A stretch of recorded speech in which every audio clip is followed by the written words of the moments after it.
Sebelumnya terima kasih atas waktu yang telah diberikan. Halo semuanya, selamat siang. Perkenalkan, nama saya Matthew Brian Kristanto, atau teman-teman bisa panggil saya Pak Memet, Kak Memet, bebas. Hari ini saya sangat senang kedatangan teman-teman dari mahasiswa Universitas Indonesia dalam kegiatan studi banding pada hari ini. Dan saya berharap teman-teman semuanya dalam keadaan sehat dan bisa mengikuti kegiatan pada hari ini.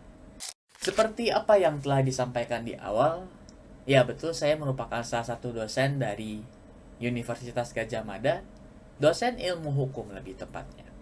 Tujuan saya hari ini bersama teman-teman berada di sini tentunya bukan untuk membahas ilmu hukum tata negara secara spesifik dan kompleks. Namun hari ini kita akan sama-sama belajar mengenai suatu hal yang kelihatannya sangat sepele, sangat kecil, namun dampaknya akan menjadi sangat besar dan kompleks.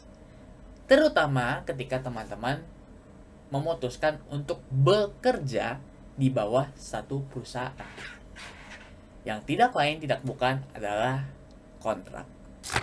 Kontrak sendiri mengartikan perjanjian antara dua orang, atau dalam hal ini dua pihak atau lebih, mengenai peraturan atau keterkaitan hal-hal tertentu. Atau yang sering kita temui, perjanjian antara perusahaan sebagai penyedia pekerjaan serta teman-teman sebagai calon pekerja. Dan di dalam kontrak tersebut biasanya dituliskan mengenai peraturan pekerjaan, hak dan kewajiban, rincian dan hal-hal teknis yang memang harus disepakati dan juga dinegosiasikan. Memang tidak ada yang memuat secara spesifik atau tidak ada angka pasti dari berapa persentase pekerja yang menyepelekan atau tidak membaca atau tidak memahami kontrak secara saksama sehingga menimbulkan kerugian.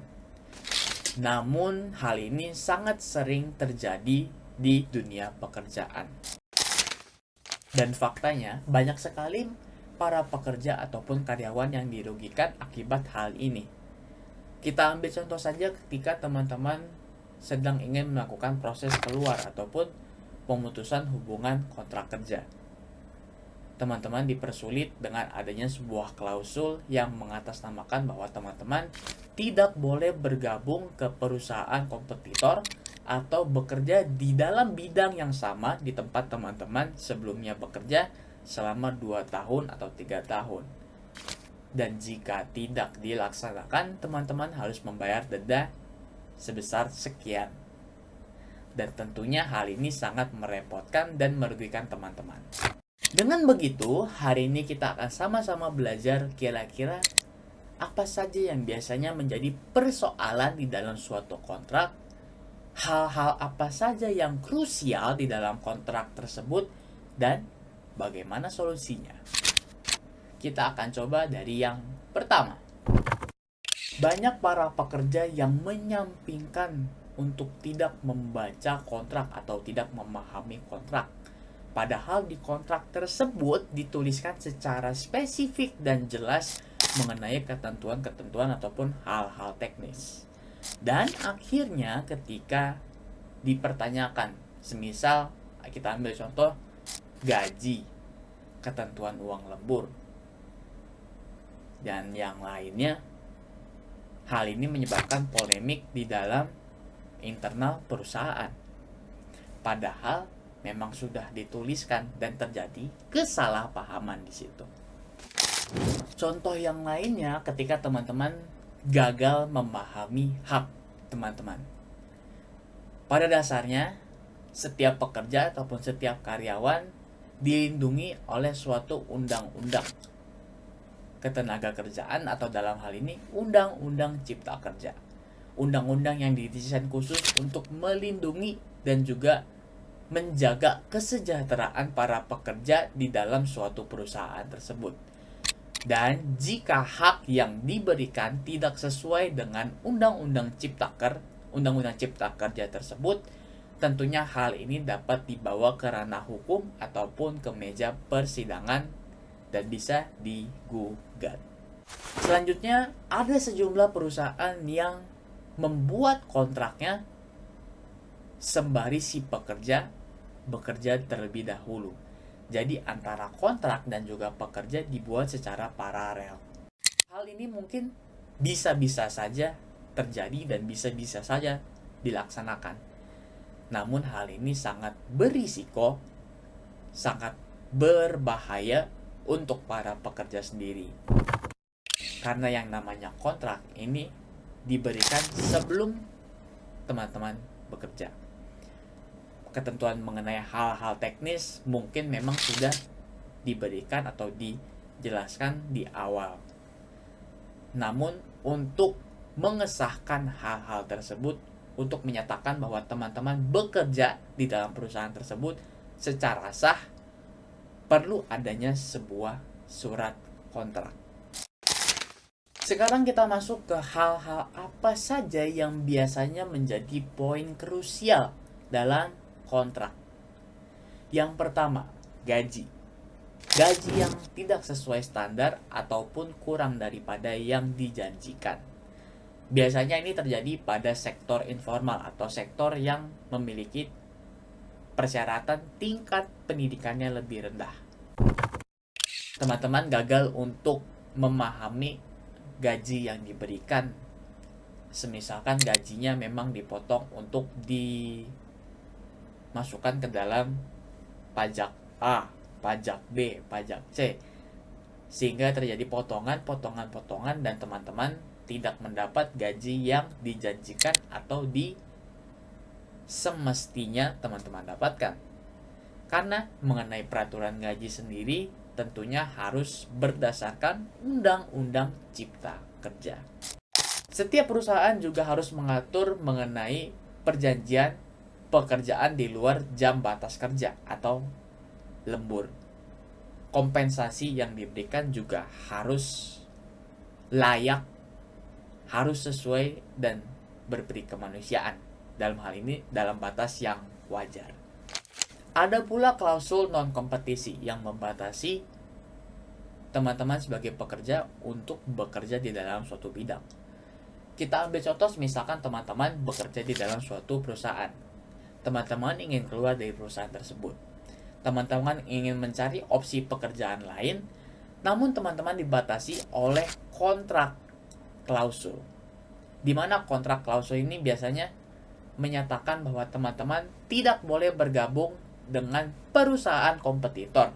Teman-teman tidak boleh bergabung dengan perusahaan yang ada ataupun sama di dalam bidang teman-teman yang sebelumnya bekerja di perusahaan tersebut.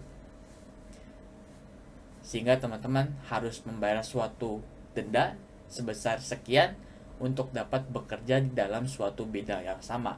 Atau teman-teman harus menunggu sekitar 2 tahun atau 3 tahun sesuai berdasarkan kontrak yang diberikan, baru teman-teman boleh dapat bergabung ke perusahaan kompetitor tersebut. Lantas, bagaimana cara teman-teman dapat memahami ataupun menyelesaikan sengketa dari pemahaman kontrak ini? Yang pertama, teman-teman harus memahami kontrak kerja yang diberikan. Secara umum, kontrak kerja dibagi menjadi 3. PKWT, perjanjian kerja waktu tertentu, PKWTT, perjanjian waktu kerja tidak tertentu, dan juga ada alih daya ataupun outsourcing, di mana ini memanfaatkan mitra dari luar untuk menyediakan layanan kerja. Kita mulai dari PKWT, perjanjian kerja waktu tertentu. Sesuai namanya, PKWT, perjanjian kerja waktu tertentu, ini maksudnya bersifat sementara dan ada durasi kontraknya. Dalam hal ini durasi kontraknya maksimal sekitar 5 tahun. Dengan opsi perpanjangan kontrak ini diberikan kepada perusahaan dan juga teman-teman sebagai karyawan sebagai sebuah kesepakatan. Dan setelah kontrak berakhir, perusahaan harus membayarkan sejumlah uang kompensasi yang mengatasnamakan dan menyatakan bahwa teman-teman sudah berkontribusi di dalam perusahaan tersebut sebagai sekian. Sementara PKWTT, perjanjian kerja waktu tidak tertentu, merupakan sebuah kontrak pekerjaan untuk karyawan yang permanen ataupun lebih berkelanjutan, sehingga tentunya ini memberikan stabilitas dan rasa aman kepada para pekerja.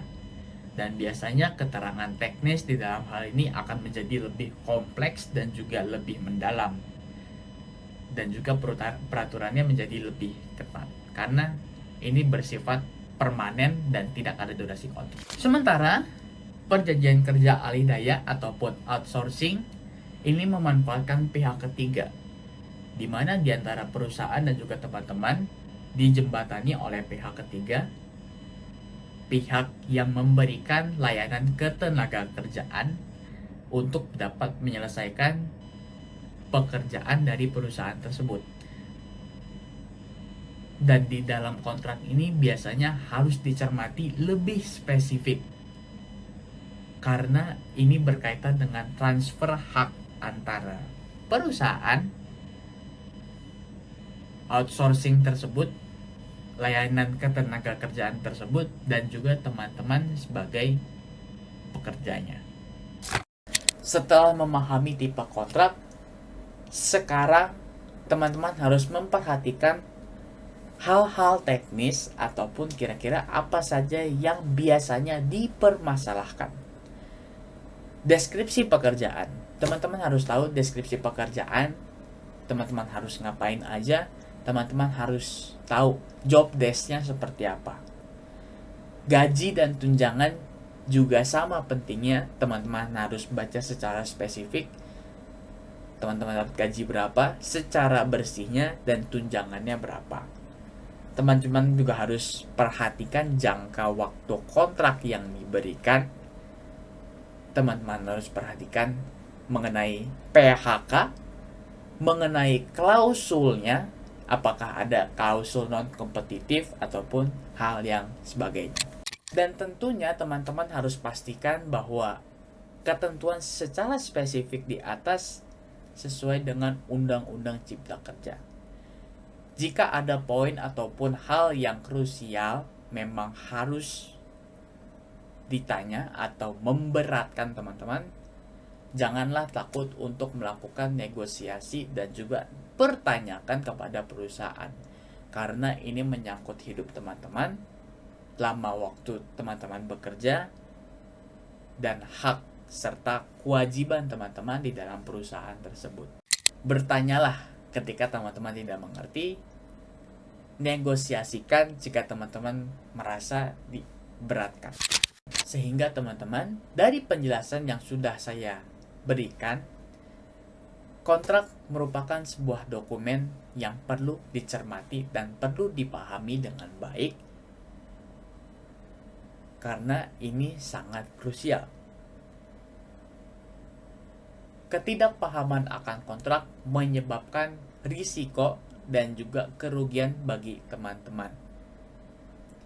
Pahami kontraknya, tanyakan jika memang ada yang belum jelas, negosiasikan ulang jika dirasa masih bisa dan memberatkan teman-teman.